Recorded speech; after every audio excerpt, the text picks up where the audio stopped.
Bueno, pues vamos a comentar respecto de una ley que es muy interesante, que yo creo que nos puede ayudar mucho, sobre todo respecto de los actos administrativos que la autoridad nos ejerce, y también sobre lo que nosotros podemos aprovechar de la oportunidad que esa ley nos otorga. Es la Ley Federal de los Derechos del Contribuyente.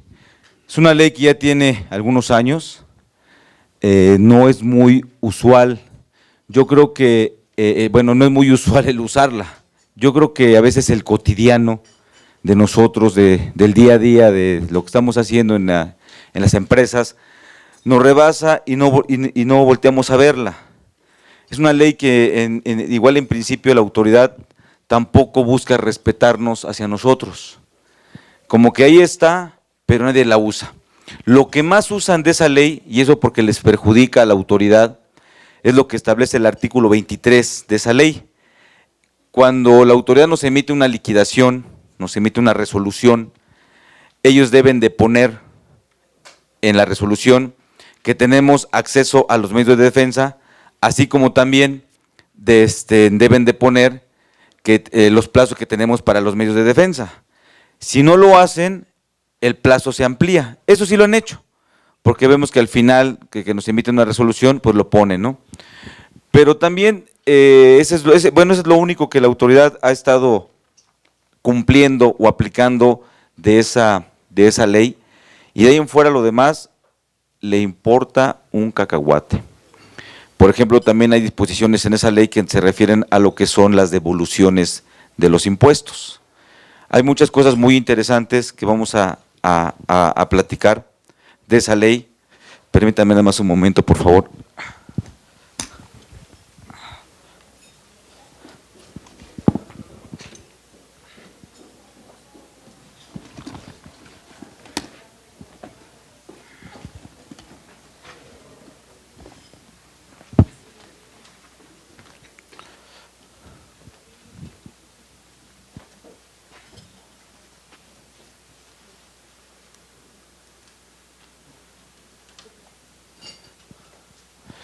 Ahí tienen desde cuándo está vigente la ley, la tenemos desde el 2005. ¿Sí la conocían? ¿O la habían nada más escuchado? Bueno, entonces ya tiene un tiempito, nada más tiene 24 artículos y bueno, ahí tienen en su material la estructura de la ley. Lo que son el contenido de la ley son 24 artículos y nada más tiene disposiciones transitorias, 3 disposiciones transitorias, algunas ya no tienen vigencia ahorita. Pero bueno, esa es la estructura, donde tenemos sus disposiciones generales igual, su capítulo 2, que es información, difusión, existencia del contribuyente, son todo lo que tiene que ver respecto al artículo 33 del Código Fiscal de la Federación, que también ahí vale la pena hacer algunas referencias respecto de lo que es la miscelánea fiscal, cuál es la repercusión o la importancia jurídica de las reglas misceláneas. También, si ustedes me lo permiten, me gustaría que tocáramos esa parte por la vinculación que tiene con esto.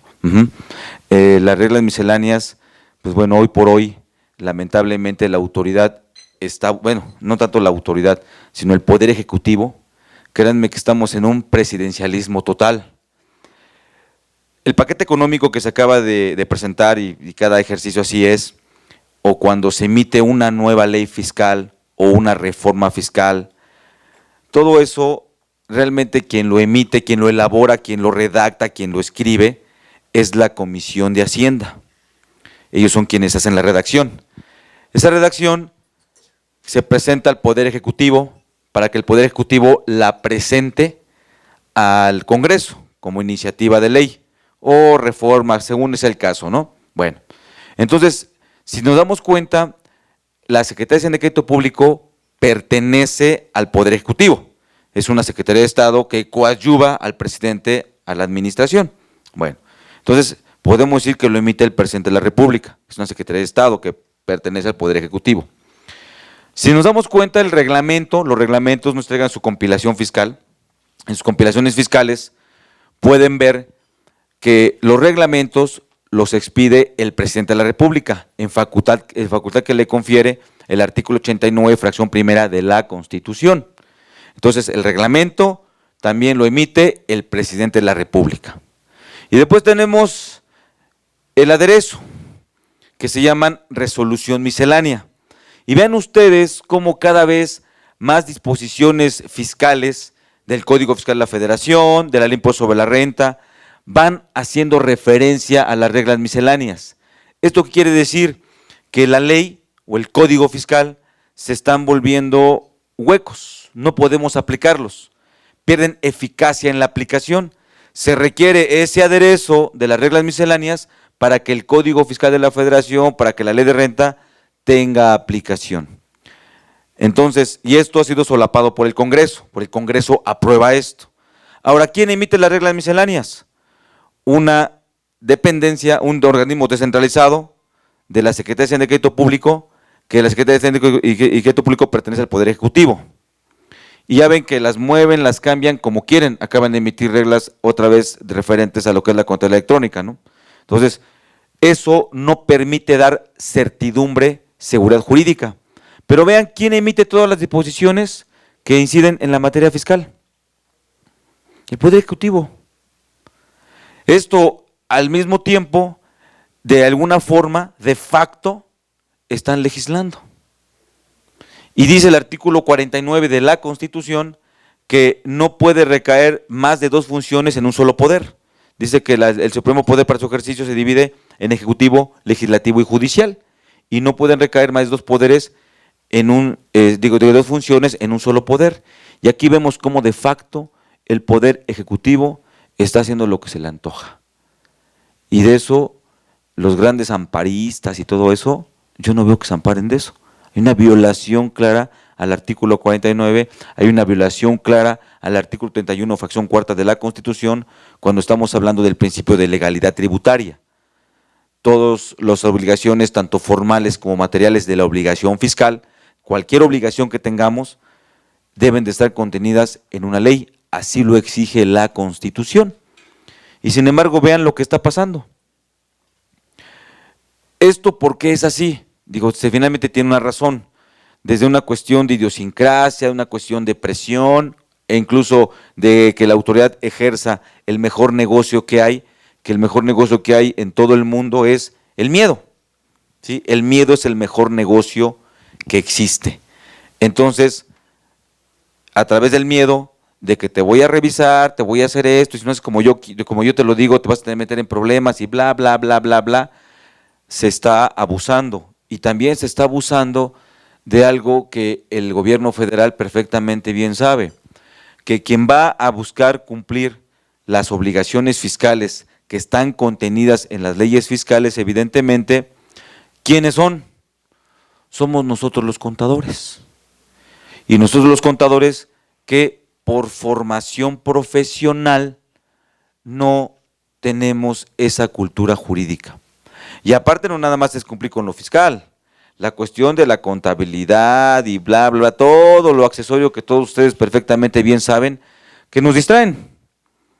¿Y a qué horas hay que estudiar todo esto? Y aparte no nada más es estudiarlo, sino comprenderlo en el sentido que debe de ser, esa cultura jurídica, y aparte ir adminiculando las disposiciones, irlas correlacionando, irlas concatenando, para después poderte defender. Y aparte la presión que te emiten donde, oye, tienes que hacerlo así, o así, o así, y la presión del empresario o del cliente que te dice, yo no quiero problemas, ese estilo que se ha llevado a todo esto, que podemos decir que es una idiosincrasia en nuestro desempeño profesional, es de lo que la autoridad sabe perfectamente bien que así es, y nosotros no lo vamos a descubrir. Esto adicionado a que pues, levante la mano aquel empresario que paga cabalmente sus impuestos, como debe de ser, ¿no? La famosa frase de que yo no voy a pagar todo eso, pero sí algo. Entonces ahí paga algo. Entonces como paga algo y no quiere bajo la amenaza de ser revisado, por eso vean ustedes que los requerimientos que nos llegan, las invitaciones que nos llegan, siempre traen al final la frase amenazante, ¿no? Más vale que atiendas esto, porque si no te voy a ejercer facultades. Y ahí nosotros cómo vemos eso y el empresario cómo lo ve. Entonces, no, espérame, yo no los quiero aquí, mejor atendemos. ¿Que hay que pagar la multa? Mejor págala. Pensamos que con eso estamos repelando o deteniendo acciones de la autoridad. Pero finalmente, ¿qué es lo que estamos haciendo? ¿No? Es como cuando después de 10 años de casados y después de una relación más o menos ahí normal, ya después de 10 años, te llegan con flores, ¿no? Dices, ¿este qué hizo? O esta que hizo, es normal, digo, son cuestiones de conducta, perdón, pero la idiosincrasia incide tremendamente en las cuestiones de cotidiano fiscales también, así como en todo, mercantiles, civiles, laborales, también todo incide, ¿no?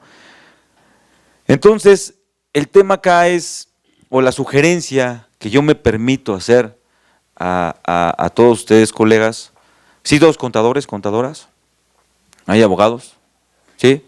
Bueno, pues lo que a la luz de los abogados que se junta con la gente decente, que se le pegue algo, ¿no? No, de verdad, que nos apoyen, buscar apoyarnos, coludirnos con los abogados, porque de repente el abogado como que toma una postura y el contador toma otra posición, cuando si vemos la cuestión fiscal respecto de lo que es la participación del contador y del abogado, ¿sí? Y ahora que ya se puede, es como un matrimonio. Son dos cosas diferentes que más vale que funcionen, que se lleven bien para que todo funcione. Si no, no funciona, ¿no? Digo, ya no hablemos ni del amor ni cosas así, porque eso más vale que se lleven bien para que funcione, ¿no? Ese es el tema al final del día. Entonces, eso es lo que habrá que hacer, porque lamentablemente al estar todo en disposiciones legales, a nosotros, por formación profesional, insisto, no por capacidad ni por nada de eso, por formación profesional, pues se nos van, no las advertimos siquiera. Ahí es donde requerimos el apoyo del abogado. Y en las cuestiones que son la información que se requiere respecto de la aplicación de la ley que está en la contabilidad, pues es donde nos vinculamos nosotros. Y entonces debe de hacerse una buena vinculación entre el abogado y el contador. De lo contrario, también mi sugerencia es que nosotros vayamos acrecentando la cultura jurídica, porque es totalmente necesario y cada vez más. Ahora con los nuevos actos de fiscalización que tiene la autoridad, todos los actos cibernéticos, las nuevas revisiones electrónicas, hoy día la autoridad no revisa ni al 2% de los contribuyentes. Señores, con las revisiones electrónicas se está estimando el 60% de los contribuyentes. Entonces, imagínense lo que va a venir respecto de aparte van a ser créditos presuntos, que o los pagas, o los aclaras en el momento, que te van a dar 15 días para aclararlo, o los pagas. No va a haber vuelta de hoja, o te tienes que ir a la defensa. Entonces ahí van a aparecer muchas cosas, ya ven las declaraciones anuales, ya vienen prellenadas, ya tienen nuestra información, tienen muchas cosas con los sistemas cibernéticos, tienen muchas cosas la autoridad, el tema del buzón tributario, el tema de los requerimientos, toda la información que es a través de cuestiones digitales, también totalmente inconstitucional, porque el artículo 16 de la Constitución prevé el escrito, no el documento digital. ¿Me explico? Y el escrito requiere ciertas formalidades, ciertos requisitos. El tema del buzón tributario se cambió por ahora un clic en el mouse. De verdad. Todo lo que es la notificación es un acto solemne, en donde para dar certeza de que se está enterando, se le está informando al contribuyente, participa el Estado, que es a través de la autoridad, que va a entregar el documento o que va a hacer el acto de molestia, el contribuyente, que es quien va a recibir ese acto de molestia o ese documento, y los testigos, que es la certificación del pueblo. Señores, ese es un acto solemne, que hoy día la autoridad, ¿qué hace? Pues te voy a mandar por correo tu buzón tributario. Tienes 3 días para que lo estés revisando. Si en 3 días no lo revisas, te das por notificado. Y entonces, ¿cuál es el tema de que te des por notificado? Que empiezan a correr términos. Y a lo mejor sí te llegó, no te llegó. La cuestión, digo, sí hay mucha cuestión cibernética en México y lo que ustedes gusten y manden, pero todavía no tenemos la tecnología de punta, por llamarla de alguna forma, para que estos sistemas funcionen, como en otros países que sí tienen esa tecnología de punta. Y aún en esos países que tienen tecnología de punta, pues se aplican los hackers, ¿no? Los famosos hackers que, si a los bancos les quitan la lana, al de los bancos más poderosos, que son los bancos del Vaticano, le quitan la lana a los famosos hackers, imagínate qué pueden hacer con la base de datos de la Secretaría de Crédito Público, que luego ya ven en dónde andan apareciendo las bases de datos, ¿no? Toda la información en dónde aparece. Entonces, todo eso que aún en nuestro sistema jurídico mexicano, latino, no está aceptado por la Constitución, ¿eh? A lo mejor nos dejamos llevar por la cuestión de la practicidad y por la cotidianidad de que, pues bueno, hasta un televisor, ¿no? Ya ven que pues todo ya son pantallas planitas, son touch and tap, ¿sabes? Qué cómodo, qué padre, los celulares ya no son de botoncitos, ¿no? Ya todos son touch, ya qué padre, la cuestión de tecnológica, tan, y para allá y para acá. Sí, pero nos olvidamos eso, no son distractores, para olvidarnos de lo que son la certeza jurídica que tenemos que tener frente a los actos de autoridad. A lo mejor parecerá la antigüita, ¿no? Por ejemplo, su servidor, yo con los clientes siempre manejo la cuestión por escrito y me firmas y me acusas de recibido. Eso de los mails y cosas así, pues bueno, por lo menos en cuestiones fiscales, ¿estás metido en el tema de la defensa, licenciado? Por decir, ¿desde cuándo está lo de los famosos juicios cibernéticos? ¿Y funciona? No funciona. Y no desde el año pasado, ya tiene más tiempo. Y no funciona. Hicieron algunos ejemplos con la sala de Puebla y no funcionó. De verdad, no funcionó. Los juicios, el juicio en línea, ¿no? Que le llaman. Y todo eso, no funciona. No funciona. Aparte ahora imagínate en materia fiscal que metan los juicios orales, ¿no? Y todo ese tipo de cosas. Entonces, nuestro sistema jurídico no está para que se haga a través de los medios cibernéticos. Y hay leyes muy importantes, igual como esta ley, como la Ley Federal de Procedimiento Administrativo, que también debe de tener muy clara.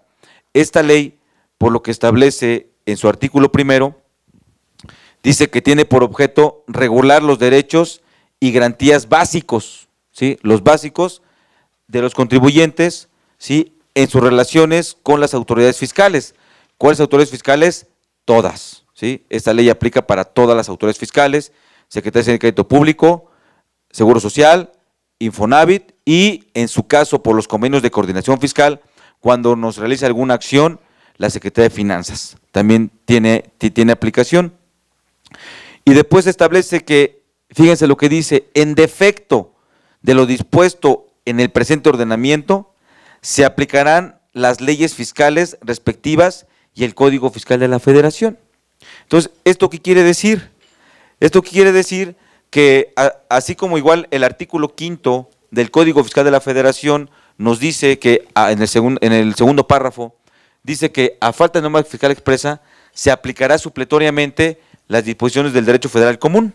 Entonces, al final del día son las reglas del juego que nos dan las leyes, de cómo se va a buscar.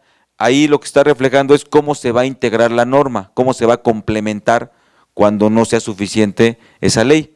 Entonces dice que vamos a ir primero a las leyes fiscales y al Código Fiscal de la Federación. Entonces, por lo que ahí dice, en una aplicación práctica de esta ley, se viene a colocar por encima de las leyes fiscales, en una aplicación práctica, no hablando tanto en una jerarquía de leyes, ¿no? Aquí en México, por lo que establece el artículo 133 de la Constitución, no hay jerarquía de leyes como tal, que si una vale más, otra vale menos. Dice el artículo 133 que todas son leyes supremas. Entonces, desde que nos empiezan a invadir con esa famosa pirámide de Kelsey, pues ya estamos mamulados, ¿no? Donde supuestamente la Constitución es la ley suprema, cuando la misma Constitución dice que no, dice que todas son leyes supremas. Eso está en el artículo 133 de la Constitución. ¿Por qué todas son leyes supremas? Porque la supremacía de cada ley se determina o se establece según la materia que regula. Por ejemplo, no hay dos constituciones, ahí nomás hay una. ¿Y cuál es su materia? Establecer las bases esenciales del derecho en este país. Esa es su materia de la Constitución y ninguna otra ley puede tocar esas bases, porque esa es su materia. Si otra ley se metiera con eso, estaría violentando el principio de reserva de ley, y eso no es posible. Por ejemplo, para efectos de que si tenemos un problema o una situación en materia de seguro social, ¿con qué ley lo resolvemos? ¿Cuál es la ley suprema para resolver este asunto? Pues la ley del Seguro Social. No hay dos leyes del Seguro Social, no, nada más hay una. Entonces esa es la ley suprema. Todas son leyes supremas, así lo establece el artículo 133 de nuestra Constitución. Entonces, cuando esta ley dice eso, se está refiriendo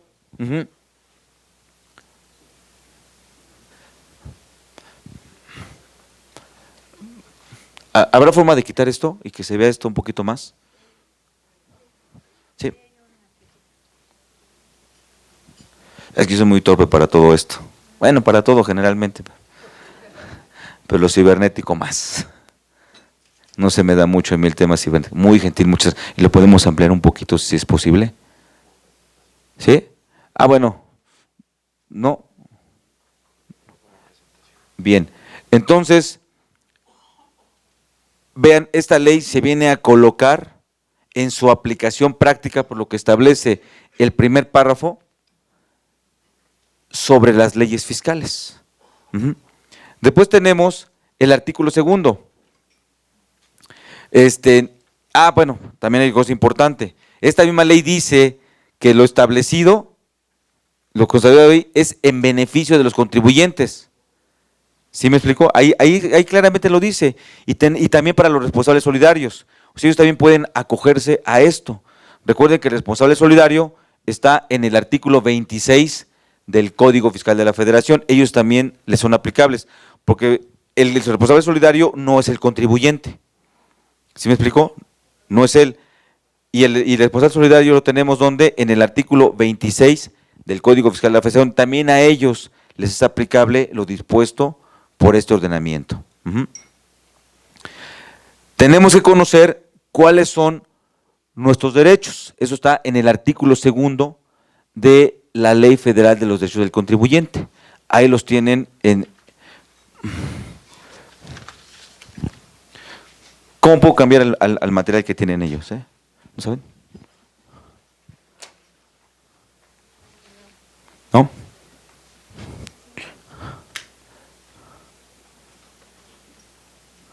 Ahí está.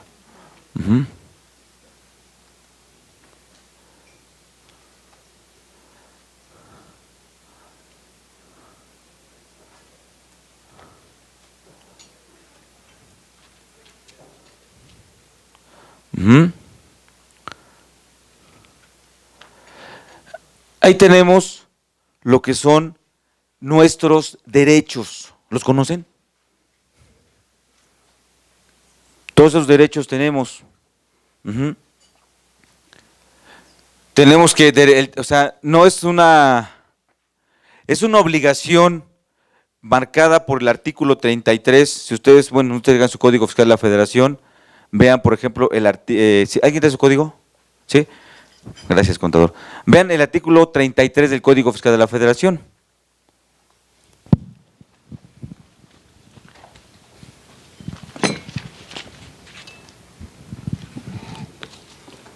Las autoridades. Sí, nada más, lejos de, también veamos en dónde se ubica. ¿Dónde está ubicado el artículo 33? Facultades de las autoridades. Fíjense, está dentro de lo que son las facultades de la autoridad.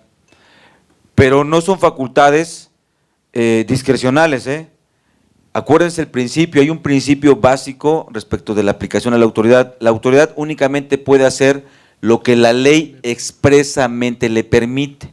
Entonces la ley le tiene que decir, oye, tú puedes hacer esto, que realmente no se convierte en un puedes, en un debes hacer esto. Y es un título especial, ¿no? Ahí empieza un título en el Código Fiscal de la Federación. Siempre es muy importante ver las estructuras de las leyes para ver dónde está ubicado. ¿Y qué dice el título ese? Las autoridades fiscales para el No, mejor- el título a qué se refiere, fíjense. de las facultades de las autoridades fiscales. En principio, ese título, ¿a quién va dirigido? Evidentemente a la autoridad fiscal. Entonces, es para que cumpla quién. Perdónenme. Perdón, disculpen. Por ahí te lo aviento, ¿no? Discúlpenme, perdonen. Es para que lo cumpla quién, la autoridad. No para nosotros, ¿eh? Nada más ahí les recuerdo. El fundamento legal de la miscelánea es el artículo 33, fracción primera, inciso G del Código Fiscal de la Federación. No es para nosotros, es para ellos. ¿Qué dice el artículo 33? Las autoridades fiscales para el mejor cumplimiento de sus facultades estarán a lo siguiente. Así es, y la fracción primera dice que nos van a dar asistencia gratuita. ¿Qué es la asistencia? Es la ayuda, el apoyo, y viene vinculado con la fracción primera, que dice que tenemos el derecho a recibir información y asistencia por parte de las autoridades fiscales respecto de las obligaciones. El tema no nada más es ir y preguntar. También nos tienen que, respecto de cualquier tema que tengamos nosotros o una obligación, tenemos el derecho, o sea, no nos hacen un favor. ¿Me explico? Finalmente tenemos el derecho a, y ellos tienen, por lo que establece el artículo 33 o el título tercero, tienen la obligación de hacerlo. O sea, no nos hacen ningún favor, porque ya ven que pareciera que ellos nos hacen favores, así como que de decirnos. No, el tema es que esto mismo, para efectos de ir revistiendo, cuando esto lo hacemos, más bien mi sugerencia es que siempre lo hagamos por escrito, aquí tenemos los fundamentos para obligarlos, ¿sí? En atento al artículo segundo, fracción primera, vengo a solicitarte esta información, o a que me digas para allá, para acá, y no es un favor que me estés haciendo. ¿Me explico? Es mi derecho. También tenemos el derecho a obtener las devoluciones de impuestos que sean procedentes en términos de ley. Ojo, en términos de ley. Así dice la disposición. ¿Cuántas disposiciones misceláneas no nos quieren aplicar cuando estamos en el tema de las devoluciones? Mi derecho es que lo hagas en términos de ley, no en otros términos. El problema aquí es que todo esto, o muchas cosas de estas, hay que pelearlas. Hay que ir a, si no es en un cabildeo o en un litigio de oreja con la autoridad, cuando dice no te hago la devolución, y más ahorita tienen un problema por la cuestión de crisis que le llaman ellos, interna, no están dando las devoluciones, están poniendo unas bolas de trabas impresionantes y nos quieren aplicar para efectos de detener una devolución disposiciones misceláneas. Señores, mi derecho no es, dice la Ley Federal de Derechos del Contribuyente, que es en los términos de la ley, no en los términos de las misceláneas, ni siquiera en términos de los reglamentos. El reglamento lo expide el Ejecutivo. La miscelánea, una dependencia de una Secretaría de Estado. Y mi garantía que yo tengo como derecho es que sea en términos de ley. Si bien es cierto, la autoridad tiene facultades, en atento al artículo 22 del Código Fiscal de la Federación, a pedir la información necesaria para corroborar la veracidad del saldo a favor o del monto que estoy pidiendo en devolución. Y está bien, digo, es su derecho y eso siempre ha sido así y así seguirá siendo. Y es normal. Igual si nosotros, alguien nos dijera, oye, fíjate que te pagué de más, te di 1,000 pesos de más, ¿me los devuelves? ¿Qué hacemos? Decimos, sí, toma, aquí está. No, ¿verdad? ¿Qué es lo que pedimos? Oye, pues nada más déjame claro que sí te los di. Digo que sí me los diste de más, ya que me lo dejó claro, pues ya veo después, dile, oye, espérate, como fue tu error, dámelo de más, pues ¿qué crees? Ahora tengo un problema, pues déjame ver cómo te lo devuelvo, que no tengo ahorita el recurso, aunque ya me dejaste claro que sí. Bueno, la autoridad también está en posibilidad de aplicar estas disposiciones, ¿no? Sobre todo cuando nos enfada mucho, cuando la autoridad, en lo que es el capítulo 1 del título cuarto de la Ley de Impuesto sobre la Renta, con los trabajadores, con los asalariados, no les devuelve. pero no les devuelve porque el patrón no enteró las retenciones. Ahí la autoridad también sí tiene cierta razón, porque él dice, oye, espérame, la retención te la quitaron de tu dinero, es tu dinero, no es mío, es tuyo, ¿sí? Me lo dieron en virtud de un impuesto sobre la renta que estás causando como pago provisional y hay que ver cuál causaste en la anual. Y finalmente salió que causaste menos de lo que me enteraron. Perfecto, es tu dinero, porque te lo quitaron de tu ingreso. Pero ¿qué crees? Yo no te puedo devolver nada porque no lo he recibido. ¿Cómo te devuelvo si yo no lo he recibido? Entonces tenemos que ver que tu patrón haga las retenciones para que te devuelva tu dinero porque yo no lo tengo. Es como ahora el 2 de noviembre, ¿no? Que van los niños y no me da mi calaverita y dices, no, hijo, yo no la tengo.